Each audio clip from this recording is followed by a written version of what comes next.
Welcome to Pivot Point Strategy for Change. I'm Nick Michael. My guest today is Kim Costa. Kim is an author, speaker, podcast host, creator of the Wheelhouse Method, and a top-performing realtor serving the Atlanta area. But none of that is where her story starts. Her story starts with a house. After years in residential design and construction, Kim built what she believed was her dream home, Clarity Farm. It was, by any standard, beautiful. And the moment she was living inside it, she knew something was wrong. Not with the home, with the life it was reflecting back to her. Around that same time, she was offered an opportunity connected to the Oprah Winfrey Show. The kind of moment most people wait their whole careers for. And she turned it down because she couldn't stand in front of an audience and honestly claim that life she was living was one she'd actually chosen. That decision didn't end anything. It began everything. What followed was the work Kim now brings to others through the Wheelhouse Method, a framework built on foundational premise that real alignment isn't something you find by accident. It's something you tell yourself the truth long enough to reach. In this conversation, we talk about the cost of performing a life that no longer fits. We talk about reinvention in your 50s, not as a second act, but as a first honest one. And we talk about what it means to let a beautiful thing go because you finally trust what's on the other side of that honestly. Kim, welcome to Pivot Point Strategy for Change.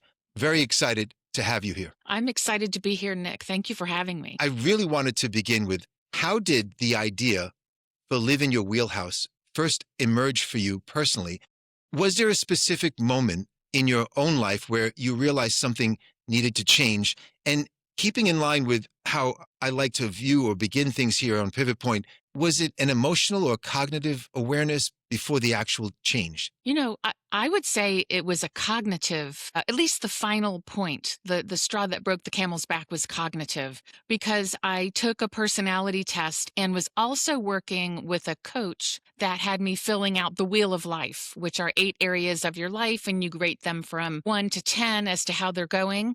And so I was doing this on a quarterly or monthly basis, making huge changes in my life, realizing I had a flat tire on that wheel of life, and that my life did not fit my personality, and it hadn't for quite some time. So to really put it into both areas, I had the feelings, the whispers that I was out of alignment, but it was a cognitive recognition with theories about personality and lifestyle based on like Maslow's hierarchy, what needs weren't being met. So me being the person I am and studying like, how can I fix this? It was all backed by science eventually that I was living out of alignment and that was causing discomfort. And I mean, that's fascinating.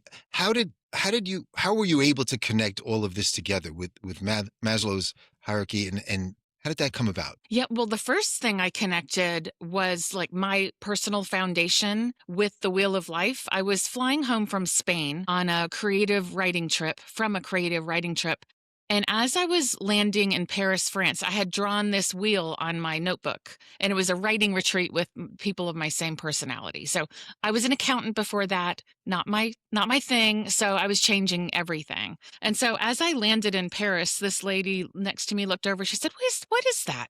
And I said, "It's the Wheel of Life, and I'm basing it on your home and how the foundation are the 4 M's: myself, mastery, mission, and mates. And so if your foundation is off, which mine was, I wasn't acting as my true self, it's going to affect the rest of the house, which is all your lifestyle areas, those 8 areas of the Wheel of Life." And she goes, "That's fascinating. Can I have your card?" No, that was 2018. So if you're listening out there, I finally got the book done. So let me flash up the Wheelhouse Method Yes. for viewers, really, if you wanted to talk a little bit about that. Yes.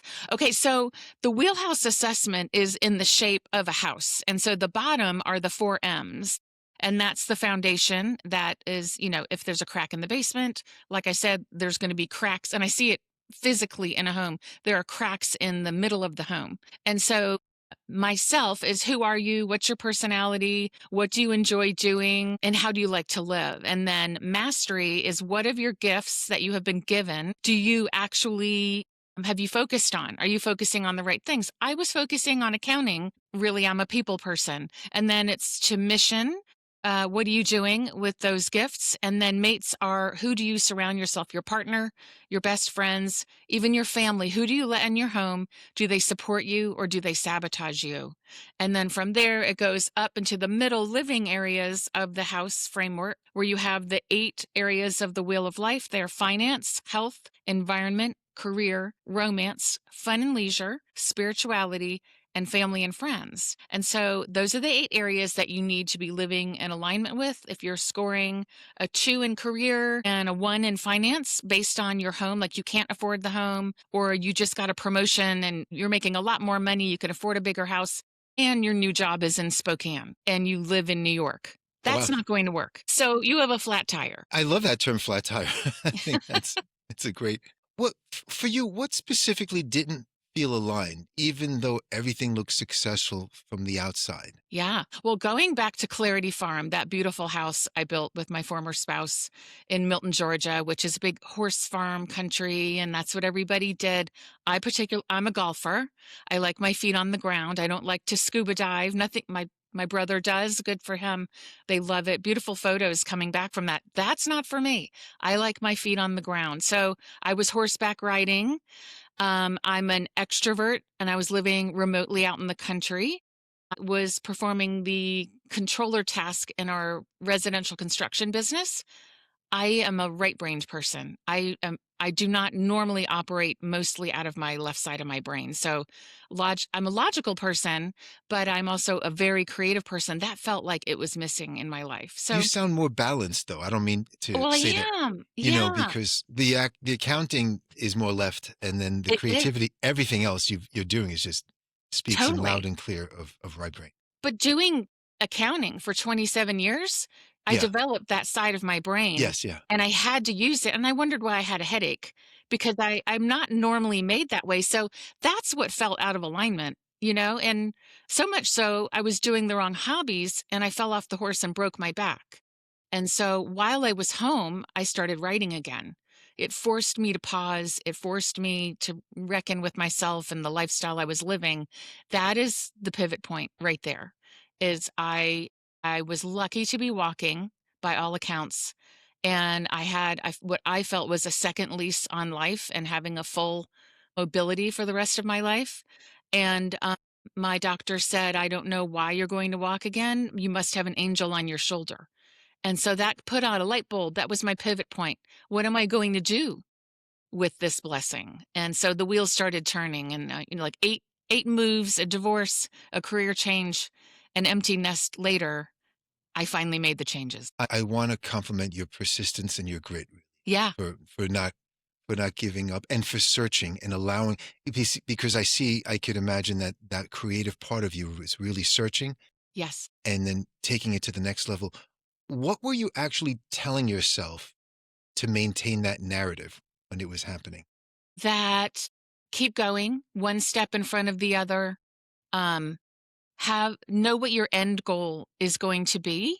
And I didn't want to break up my family. I didn't want to upset, we needed to run the business. So I just kept going, but I went and got an interior design certificate, which is creative. I went and got most of a master's of human resource development, which is people oriented. So along with doing what I was doing, I scratched that itch and educated myself in the area that I knew I wanted to get to. It just, took a little while to get there. That is amazing. When I work with people that have made career changes, I just know that those are the aspects of their life when they see or hear someone talk about taking the initiative and making a complete turn. Uh, your story is definitely fits right into that. You're listening to Pivot Point Strategy for Change. I'm Nick Michael.